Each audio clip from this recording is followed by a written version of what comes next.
오늘 저희가 모든 부모에게 가장 큰 문제인 자녀에 대한 하나님의 지혜를 생각하려고 합니다. 조금 전에 조금 말씀을 나누긴 했습니다만은 이제 그래도 이제 딸, 아들을 키우면서 딸 둘은 뭐 애들이 착하고 뭐 신앙생활도 잘하고 어느 날 보니까 예수님 영접하고 고백도 하고, 근데 셋째가 아들인데 얘는 완전히 달랐습니다. 뭐 우선에 막 걷기 시작하면서부터 완전히 테러리스트입니다. 그냥 온 집안을 뒤집어 놓고, 아마 딸 키우다가 아들 키워본 분들은 대비가 될 겁니다. 딸 둘이 조용하고 이런 애들이 있다가 그런데 철이 들기 시작하니까 한 4살, 초등학교 4학년, 5학년 되니까 엄마가 감당을 못하는 겁니다. 초등학교 5학년쯤 되니까 엄마보다 벌써 키가 커졌습니다. 그 어느 날 아내가 나 도저히 제 아들 이름이 대은입니다. 나 대은이 감당 못하겠다고. 당신이 맡으라고. 특별 명령을 받았습니다. 그래서 제가 얘를 어떻게 도와야 되나. 그래서 우선에 시도했던 게 이제 애가 학교 끝날 때쯤 제가 학교 앞에 가서 기다리고 있었습니다. 우선에 애하고 친해야 되니까.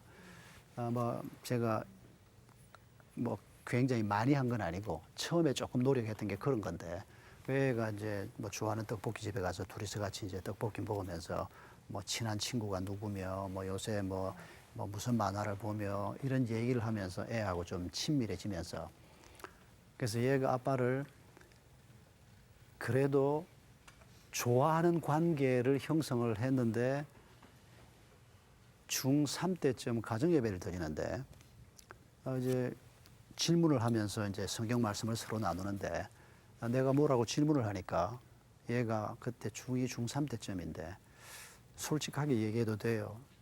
그래야지. 그러니까 얘가 뭐라 그러는 거 하니까 나는 솔직히 하나님이 있는지 모르겠다고. 그러니까 누나 둘, 엄마 얼굴이 하얘졌어요, 다들. 왜냐하면 그때 얘가 캄보디아 단기 선교 가서 뭐 울면서 기도하고, 그때 우리 단봉 인도팀이 고등부 담당했던 이성호 목사님이었거든요. 갔다 와서 우리 이성호 목사가 대현이가 이제 된 것 같다고. 은혜 받았다고. 은혜 가서 받았다고. 애가 뭐 울면서 밤새 기도하고 뭐 누나들한테 뭐 형님들한테 칭찬받고 일도 너무 열심히 하고, 나도 된 줄 알았죠.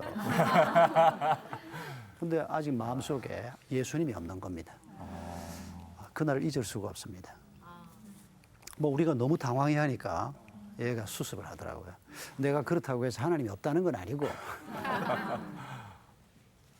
참 한 몇 년 동안 우리 가정 전체가 긴장하면서 걔를 위해서 기도했는데, 우리의 자녀가 어떤 사람이 되기를 원하는가, 목표부터 우리가 분명한 지혜가 있어야 합니다. 스카이 대학 가는 거? 아닙니다. 우리 아이들의 장래를 위해서 가장 필요한 건 스카이 대학 가는 거다라고 생각하는 사람은 기독교의 교인이 아니고 대학교의 교인입니다. 물론 그게 중요하지 않다는 뜻은 절대 아닙니다. 여러분, 예수 그리스도의 지혜를 우리 아이들이 얻어야 하는 겁니다. 그것보다 더 중요한 게 없기 때문입니다. 그 위에 우리 아이들이 공부도 잘하고 몸도 건강하고 교양도 잘 쌓고 대인관계도 좋고, 저 도둑놈 심보지만은 그래주면 얼마나 좋겠습니까? 근데 그런 사람은 없거든요.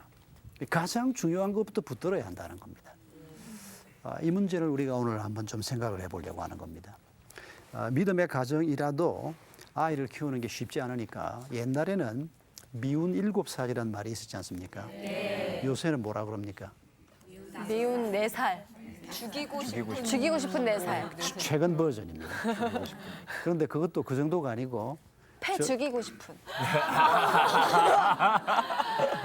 지난해 저희 교회는 주일 낮 예배 때 이제 성도들이 제가 설교하기 전에 한 5분씩 계속 간증을 합니다.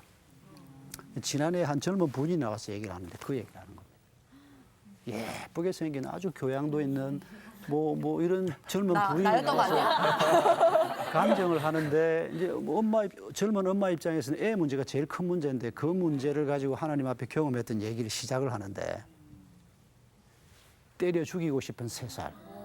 이 표현을 내가 그날 처음 들었습니다. 난 정말 오한이 나는 것 같았습니다. 이렇게 사람들 마음이 표현이 거칠어지고 강팍해졌는가? 자기 자식을 놓고 그렇게 표현할 수밖에 없는 연약함이 우리 속에 있는가? 죄악됨이 우리 속에 있는가? 근데 이게 현실입니다. 예수 믿는 사람도 다르지 않습니다. 똑같은 어려움을 겪는데 심지어 우리는 일반 부모들은 그냥 공부 잘해라, 뭐 착하게 살아라 이 정도만 가르치면 되는데 우리는 하나님을 가르쳐야 합니다. 부모가. 제가 서울 시내 어느 큰 교회 가서 설교를 하고 그날 이제 식사를 같이 하는데 그 교회 중등부 담당 부목사가 잊을 수 없는 이런 얘기를 해줬습니다. 바로 그 전주간에 중학교 학생들을 데리고 수련회를 갔는데 한 200명이 수련회를 갔는데 저녁 집회를 하는데 하나이가 눈에 딱 띄더라는 겁니다. 목사님 눈에. 엄마 아빠가 교회에서 열심히 섬기고 이름만 대도 다 아는 그런 열심히 있는 크리스찬인데 그 집 장남이고 공부도 아주 잘하고 어릴 때부터 교회를 착실히 나오는데 목사님이 보니까 설교를 안 듣는 겁니다. 찬송을 안 부르는 겁니다. 예배 자리에 앉아 있는데 전혀 예배에 참여를 안 하는 겁니다. 얘를 예배 끝나고 난 다음에 목사님이 따로 불렀습니다. 너 왜 찬송 안 하냐? 왜 설교 안 듣냐? 얘가 목사님을 크 노래 보면서 태도가 아주 이상하더라는 겁니다. 아, 얘 마음속에 심각한 문제가 있구나. 그래서 얘를 목사님이 안 되겠다 싶어서 따로 데리고 들어가서 단 둘이 앉아서 2시간 이상 애 마음을 열도록 뭐 어르고 얘기를 하고 얻어낸 얘기가 뭔가 하니까 얘가 목사님한테 한 얘기의 결론은 나는 아빠가 믿는 하나님 안 믿기로 했으니까 날 건드리지 마라. 그게 중학교 1학년 남자아이가 목사님 앞에 한 말이었습니다. 믿음의 가정에서. 도대체 이 애가 무슨 상처를 받았냐? 대단한 상처를 받은 게 아닙니다. 아니, 대단한 사건 때문에 이런 상처를 받은 게 아니고 아빠가 얘가 공부를 아주 잘하는 애였습니다. 뭐 보통 잘하는 정도가 아니고 뭐 전교에서 뭐 1, 2등 하는 이런 애였습니다. 아빠가 기대가 얼마나 많았겠습니까? 공부를 이렇게 잘하면 뭐 아주 좋은 대학에 가고 앞으로 이런 기대를 가지고 있는데 얘가 최근에 와서 성적이 떨어지기 시작한 겁니다. 그러니까 아빠가 이제 애를 야단을 치는데 아빠가 무슨 실수를 했는가 하니까 야단을 치면서 아빠가 너 성적 떨어지고 공부 열심히 안 하는 거 보고 있으면 아빠가 봐도 꼴이 배기 싫은데 하나님이 널 보면 얼마나 싫겠냐. 이렇게 야단을 친다는 겁니다. 일주일에 한두 차례 꼭 야단을 치는데 요 한 몇 달 동안에 하나님 얘기를 그런 식으로 하는데 얘가 한 번 야단 맞고 2번 야단 맞고 아빠가 싫어지고 미워지면서 아빠가 얘기하는 하나님도 싫어지다가 어느 날 나는 아빠도 싫고 하나님도 싫어. 마음을 깨끗이 정리를 해버린 겁니다. 여러분 굉장히 중요한 일입니다. 그리스도인이고 아이를 믿음으로 키우고 싶고 예수님을 만나게 하고 예수님의 지혜로 살게 하는 것이 중요한 걸 아는데도 이게 안 된단 말입니다. 이게 오늘 우리가 안고 있는 큰 어려움입니다. 여러분 이런 우리의 상황 앞에서 우리가 자녀를 섬기도록 하나님이 부모인 우리를 세워놓았는데 어떻게 하면 이 자녀들이 그리스도의 제자로 이 땅에서 가장 지혜로우신 예수 그리스도의 사람으로 살아가게 할 수 있을까? 오늘 2가지 가르침을 우리 마음속에 담기를 원합니다. 첫째는 우리가 우리 아이를 바라보는 관점입니다. 누가 널 낳았니? 이 바보야. 아이를 보는 관점이 어떤 관점인지 알겠죠? 그런 말이 나오는 거 보면 여러분 시편 128편 3절에 보면 그 시편 128편은 가정을 향해서 하나님이 주시는 축복을 얘기하고 있습니다. 그 중에서 부모가 자녀를 바라볼 때 뭐라고 바라보라고 하니까 내 상에 둘러앉은 자녀들은 어린 감람나무 같으리로다 라고 말씀합니다. 그러니까 내 상에 둘러앉은 아이들을 볼 때 저걸 누가 낳았냐? 저거는 공부도 못하는 게 이렇게 보지 말라는 겁니다. 그렇게 보는 건 부모가 죄악을 범하는 것입니다. 내 상에 둘러앉은 자식들은 내가 너희에게 보낸 아이들이다. 내가 이 아이들을 축복한다는 겁니다. 하나님께서. 그래서 부모가 그 아이들이 아직 어리지만은 그 아이들이 전교 1등 하는 아이가 아니고 그 아이가 그 동네에서 제일 똑똑한 아이가 아닙니다. 어떻게 그런 아이가 뭐 다 있습니까? 그렇게 계산하면 한 동네에서 하나에만 이런 눈으로 봐야 될 거 아닙니까? 모든 부모에게 주신 말씀입니다. 내 상에 둘러앉은 아이들을 어린 감람나무로 보라는 겁니다. 여러분, 이 감람나무 얘기는 다른 뜻이 아니고 그 당시 유대인들에게는 부의 척도입니다. 우리 집에 감람나무 10그루 있다. 부자라는 소리입니다. 여러분, 제주도에서 옛날 얘기입니다만은 귤나무 하나 있으면 옛날에 대학 보냈다 그랬습니다. 요즘은 어림도 없는 소리입니다.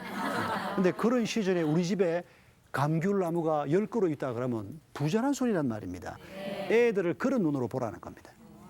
하나님이 굉장히 리얼하게 보라는 겁니다. 딱 돈덩어리로 보라는 겁니다. 한마디로. 괜찮네. 괜찮지 않습니까? 이게 얼마나 현실적인 우리가 생각하기 좋은 방식으로. 애가 몇입니까? 넷.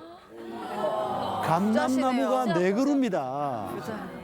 저도 셋이거든요. 왜 하나입니까, 하나? 우리가 하나인 이유는 키우기 힘들어서. 돈 문제 때문에. 그렇게 생각하는 사람은 생각 바꿔야 합니다. 옛날 어른들은 애가 태어나면 지목을 다 가지고 나온다 그랬는데 그런 막무가내식으로 얘기하는 건 아닙니다. 그러나 우리가 하나님 앞에서 자녀 문제에 대해서 나 돈 때문에 아이 하나밖에 못 낳아. 생각해 봐야 될, 주님은 번성하라 그랬는데 그 번성이 그러면 뭐 산하 제한도 하지 말고 뭐 12 계속 낳으라는 건가? 그렇게까지 생각하는 것도 좀 지나칩니다만은 지금 우리가 가지고 있는 사고방식도 지나칩니다. 둘이서 결혼 생활을 하는데 둘 낳으면 인구가 그래도 감소합니다. 왠지 아시죠? 평균 수명이 조금씩 늘어나기 때문입니다. 2.3쯤 돼야 현재 인구가 유지된다고 합니다. 지금 현재 말입니다. 이런 속도로 저출산율이 계속되면 300년이 지나면 남한에 한국인이 한 사람도 없어집니다. 여러분, 이런 통계 들어보신 적 있습니까? 심각한 문제입니다. 저출산율은 국가가 최우선적으로 해결해야 할 과제인데도 불구하고 지금 정부가 그걸 제대로 못하고 있습니다. 우리 그리스도인들이 이때 많이 나와야 합니다. 하나님께서 키워주실 그 생각. 왜냐하면 감람나무가 3그루 5그루다. 여러분, 어린 감람나무라고 했는데 어린 감람나무는 아직 열매 없습니다. 여러분, 감람나무는 열매 따서 팔면 그게 바로 감람유를 만드는 겁니다. 올리브유 말입니다. 굉장히 지금도 비쌉니다. 여러분, 우리 아이들을 볼 때 이런 눈으로 바라보는 훈련부터 하라는 겁니다. 귀하신 아이가 여기 하나 있다. 우리 집 재산. 우리 집 재산 1호가 여기 있다. 여러분, 옛날에 왜 그런 부인 얘기도 있지 않습니까? 보석 자랑 무슨 자랑 하는데 너희 집에는 뭐 보석이 있냐 그랬더니 애 셋 데리고 나왔다고. 여러분, 그게 성경이 가르치는 바 그대로입니다. 저희 집의 최고의 보배는 딸, 아들 셋입니다. 사모님은요? 이 사람아, 우리 얘기는 저번 주에 했잖아. 이 사람아. 하나님 다음의 선물. 그게 아니라 하나님. 여러분, 우리가 이런 눈으로 날마다 바라보는 것, 이거부터 시작하면 나머지는 다 풀리게 되어 있습니다. 아멘. 보배인데 바보야 소리가 왜 나옵니까? 조금 부족해도 괜찮아. 건강 좀 나빠도 괜찮아. 하나님이 너를 도와주실 거야. 공부 부족한 거 괜찮아. 하나님이 공부 도와주실 거야.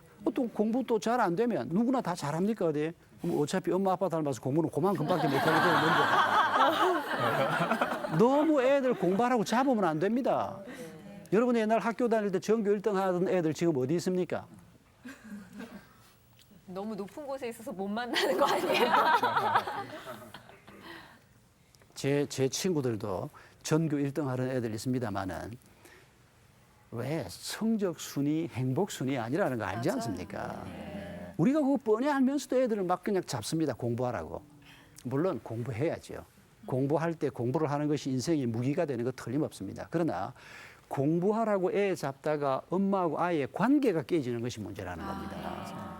특히 공부하라고 애 잡다가 하나님하고 애의 관계가 깨지는 겁니다. 여러분, 제가 서두에서 얘기한 그 아빠 얘기 떠올려 보십시오. 하나님이 정말 공부 못하는 애 싫어할까요? 아니요. 하나님이 돈 조금밖에 못 벌어는 아빠 싫어할까요? 아니요. 요리 못하는 엄마 하나님이 싫어할까요? 아니요. 그럴 수가 없습니다. 여러분 그 아이가 한 말이 뭔지 압니까? 목사님한테 이렇게 얘기했다는 겁니다. 아빠는 내가 왜 공부에 집중하지 못하나 물어본 적이 없다는 겁니다. 성적 떨어지는 거 아빠보다 내가 더 속상하고 내가 더 공부에 집중하고 싶은데 집중이 안 된다는 겁니다. 이유가 있지 않겠습니까? 중1 끝나고 중2 올라가는 애인데 사춘기에 빠져 있는 겁니다. 근데 아빠는 그런 거 한번 묻지 않고 야단만 치고 그리고 하나님 갖다 대고 그 아이 마음속에 분노가 생기는 겁니다. 여러분 이거 우리가 아주 범하기 쉬운 우지만은 그러나 우리가 시작부터 우리 아이들을 귀한 보물로 보고 감람나무 지금은 열매가 없습니다. 그러나 조금 있으면 열매가 맺습니다. 조금 있으면 돈 될 아이들입니다. 아멘. 제가 딱 그 문턱에 와 있습니다. 우리 아이들을 어릴 때부터 뭐라고 가르쳤는가 하니까 앞으로 너희들은 돈 벌면 11조 하나는 너희들이 다니는 교회 헌금하고 11조 하나는 엄마 아빠한테 가져와라. 괜찮다. 그래서 애들이 알바이트를 하면 11조를 반드시 엄마한테 가져옵니다. 액수가 얼마든지 간에. 그리고 이제 11조 하나 헌금하고. 그 우리 애들이 지금 이제 다 취직 직전에 와 있습니다. 이제. 아직은 되게 아직은 민감하시겠어요, 지금. 되게 중요한 시기에. 그러니까 우리 애들이 이제 뭐 취직을 이제 할 건데 뭐 모자라서 할 건데 어느 날 우리 큰애가 그러는 겁니다. 걔는 지금 이제 국제 변호사 시험 준비를 이제 하고 있는데 얘가 한다는 말이 11조 이거 언제까지 해야 돼? 그러니까 엄마가 엄마 아빠 죽을 때까지 해야지. 너무 길잖아. 그래서 내 옆에서 뭐라 그랬는가 하니까 야 그러면 네가 취직해서 엄마 아빠 다 돌아가실 때까지 11조가 얼마나 되는지 한번 계산 한번 해보자. 그리고 너 태어나서 지금까지 엄마 아빠가 먹이고 입히고 재우고 학교 보내고 한 돈 계산해보자. 네가 얼마나 아빠 엄마한테 갚을 수 있을 것 같으냐. 그러니까 애가 아무 말도 안 하더라고요. 말 잘 못 꺼냈네 이러더라고요. 본전도 못하고. 정말 어린 감람나무입니다. 걔들 벌어오는 돈이 탐이 나서가 아니고 애들이 부모에 대해서 그 정도는 하는 게 좋지 않냐. 그래서 저는 여러분들도 애들이 어리면 어릴 때 가르쳐야 합니다. 커서 가르치면 이게 잘 먹혀 들어가지 않습니다. 어릴 때부터 막 꼬마 때부터 용돈만 생겨도 11조 하나는 하나님 앞에 하나는 엄마한테 어른이 돼도 하는 거다 그랬더니 지금은 자연스럽게 뭐 알바이트를 했는데 뭐 제법 돈을 좀 받았어요. 군 소리 안 하고 딱 11조 떼서 엄마한테 가져오는 겁니다. 돈 됩니다, 아이들이. 어린 감람나무라니까요. 더 중요한 건 돈 얘기만이 아닙니다. 하나님이 그 정도 수준 얘기하는 분이 아니지 않습니까? 아이들이 자라니까 이제는 정말 뭐 걱정 안 해도 되고 그리고 엄마하고는 친구가 되고 아주 든든한 이제 부모의 보호막이 되기 시작합니다, 아이들이. 여러분 하나님이 이런 자녀를 우리에게 주신 것입니다.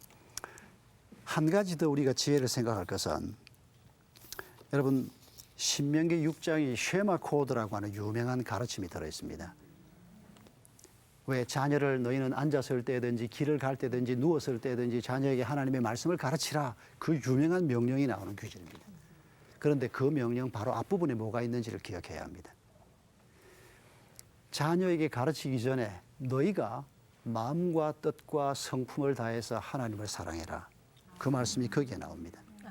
그러니까 이 말씀의 뜻은 뭔가 하니까 부모가 자녀를 훈계하는 부모 역할을 하기 전에 부모가 먼저 하나님의 가르침을 받는 사람이 되라는 것입니다. 부모가 먼저 하나님 앞에 모범적인 삶을 살라는 것입니다.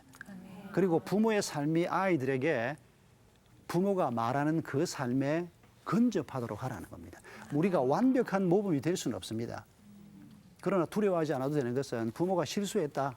그러면 애들이 어리더라도 아 이건 엄마가 실수했다. 엄마가 이건 잘못했다. 이게 아주 중요한 훈련입니다. 여러분 가정교육 특히 신앙교육의 어려움은 우리가 하나님을 가르치고 하나님의 지혜를 아이들에게 가르쳐야 하는데 한 집에 산다는 겁니다. 한 집에 살면서 애들이 빤히 엄마 아빠를 쳐다보고 있다는 겁니다. 애들이 어려도 다 압니다. 귀신같이 합니다. 그러니까 애들이 자라기 시작하면 애들 앞에서 부모가 조심하지 않을 수 없습니다. 그런 의식을 가지고 살라는 겁니다. 이렇게 우리가 가정을 세워가면 흠도 티도 없는 영광스러운 하나님의 교회, 그리스도의 몸인 가정을 세우는데 이런 가정을 신명기 5장 10절에서는 천대 이르도록 하나님의 은혜를 베풀겠다. 하나님이 약속하셨습니다. 아멘. 우리의 가정에 약속하셨습니다. 아멘. 여러분 천대면 얼마쯤 될 것 같습니까? 제가 밀양 박가입니다. 박혁거스의 후손입니다. 이야. 우리 조상들로부터 해서 그 족보를 얼마 전에 우리 가문에서 하나 보내왔는데 박혁거스부터 시작해서 저까지 연보를 보내왔는데 제까지 몇 대쯤 될 것 같습니까? 76대입니다. 2000년 동안에. 그러면 10배 더 가면 760대 가면 2만 년입니다. 그래도 1000대가 안 됩니다. 1000대 이르도록 너희 가문에 은혜를 베풀겠다. 하나님이 아멘. 약속하셨습니다. 그런데 이 은혜는 교회만 다니면 내려지는 은혜가 아닙니다. 예수 그리스도가 주인 되어야 하고 예수 그리스도가 가르치는 가정을 세울 때 우리가 그런 씨름을 할 때 하나님께서 이런 약속을 주시는 것입니다. 아멘.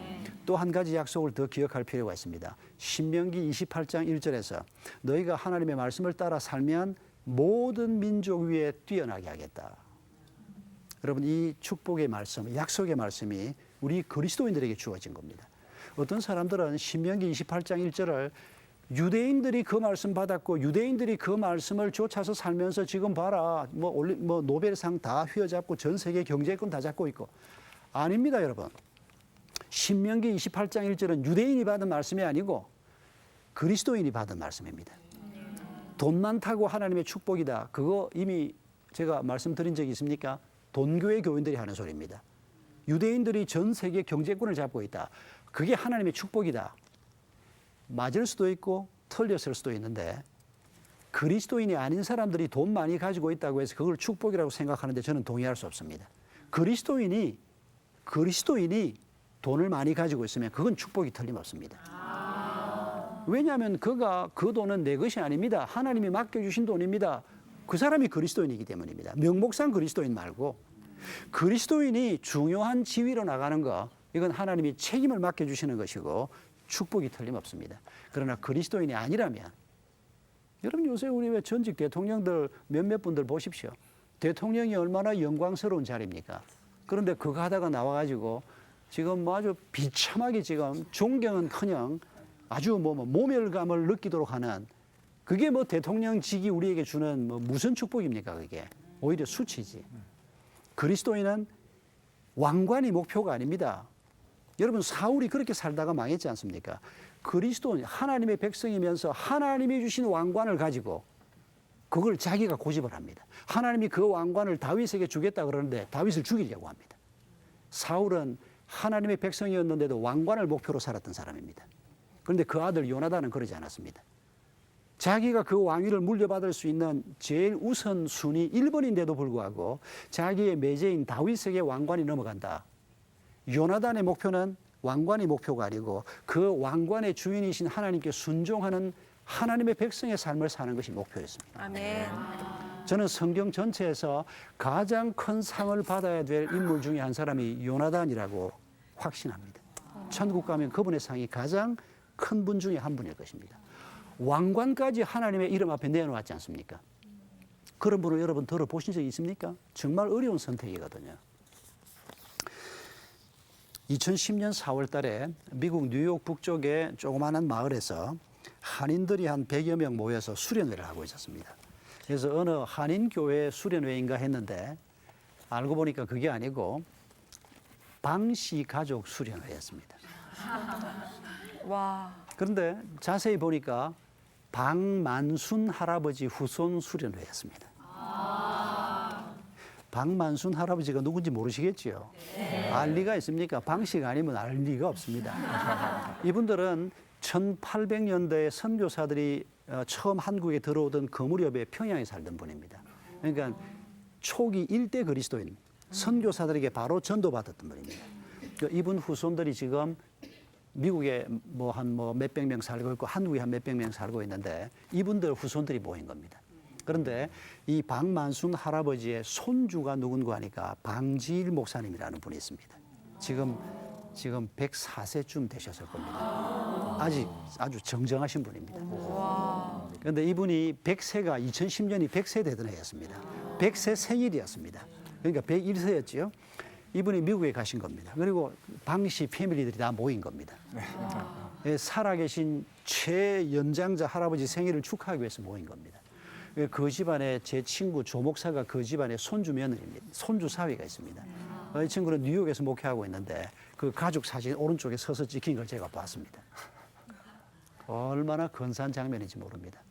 그 기자가 그 가족 소개를 조금 해놓았는데 그 미국에 건너가서 사는 한 200명이 넘는 가족 중에서 한 100몇십 명이 모인 겁니다. 집안들이 다 아주 경건한 그리스도인으로 사는 사람들이 대부분이고 또 하나님이 이 세속적인 축복도 주셔서 미국에서 교수가 되고 판사가 되고 검사가 되고 미국 그 사회에서 성공한 그런 후손들도 굉장히 많았습니다. 박만순 할아버지부터 한 7대까지 내려와 있습니다. 여러분 이런 가문을 세우시기 바랍니다. 아멘. 네. 하나님이 약속하셨습니다. 학벌 좋은 사람이 이런 가문을 세우는 게 아니고 하나님을 바라보는 사람, 하나님의 약속을 붙드는 사람이 이런 가문을 세울 수 있는 것입니다. 아멘. 우리 모두의 가문이 이런 가문이 되기를 주의 이름으로 축복합니다. 네. 수고하셨습니다.